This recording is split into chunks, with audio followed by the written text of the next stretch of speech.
The gospel is what is actually makes us more distinctive and unique in the work we do. The one thing that makes rescue missions unique is the gospel, and so I think it's critically important that that remains part of our message, and that we make it very clear to the public that's who we are. I think Christ in His Word has told us to be bold with the gospel and to not be ashamed of the gospel, because it is the power of God unto salvation. And that is, I hope, what our missions are working toward. Is the goal is to reach people with the gospel message.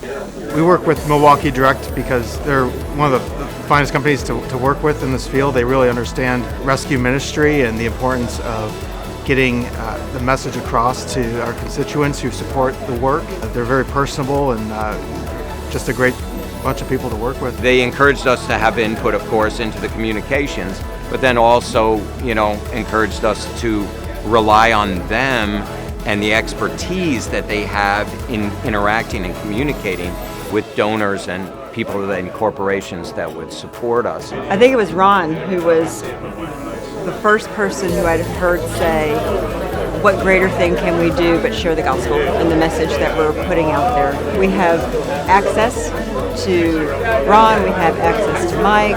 Whenever we have a need or a question, no need or question is too small. For us working with Milwaukee Direct, it just solidifies what we want to get across to our donors, to those who are prospective donors as well.